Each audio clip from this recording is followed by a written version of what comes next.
sorriest excuse for a vehicle I've ever seen. I've seen tree sloths that move faster than that piece of rubbish. USA!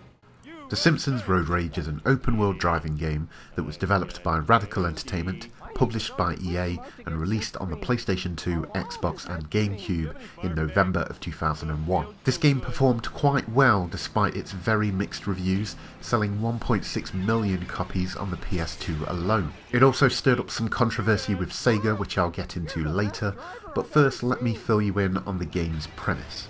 Starring pretty much the entire main cast of the well-known sitcom, The Simpsons Road Rage begins with Mr. Burns purchasing all transport systems in the city of Springfield and is creating his own line of nuclear-powered buses. With the buses now being radioactive and a danger to public health, the people of Springfield must use their own vehicles as taxis to raise the money to buy the buses back from Mr. Burns. It is a paper-thin plot, to be honest, but at least it's something, I guess. Other than that, there isn't much else to the story, and the narrative isn't really the game's focus, as you could probably count the number of cutscenes on one hand. This isn't necessarily a bad thing, but it would have been nice to see a little more content with these characters, as this game was being released when The Simpsons were still considered funny.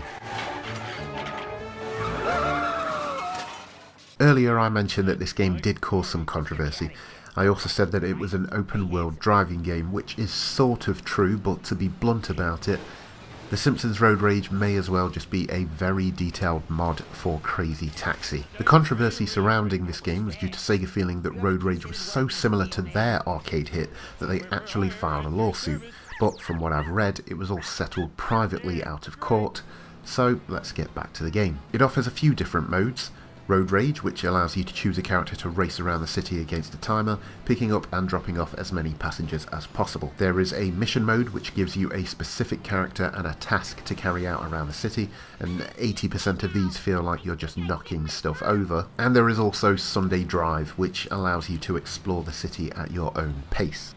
All of these modes are incredibly shallow, and this game does feel like something that would be more suited for an arcade rather than a home console. As far as how it all controls, the driving is incredibly responsive. You can weave around traffic with relative ease, and it is very fun to speed around Springfield at a ridiculous pace, but also being able to brake and turn as quickly as you can press the button means making a mistake or missing a turn isn't frustrating because you'll be back on track in no time.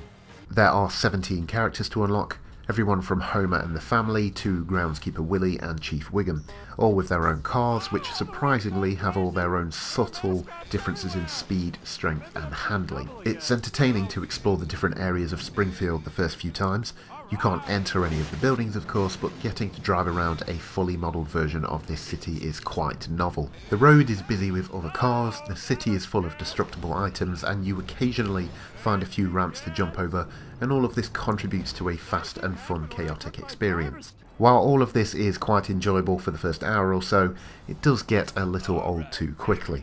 You can keep trying to beat your high score if you wish, you can keep trying to unlock new characters, and you can work your way through the mission mode, but you might not find the motivation to do so. There is definitely a slightly demotivating feeling about finishing a story mission in less than 30 seconds, or having to start your Road Rage run all over again. I'm a fan of the TV show, and even I found the game slightly tiresome, and to be honest, you could probably see all that you need to see within one play session.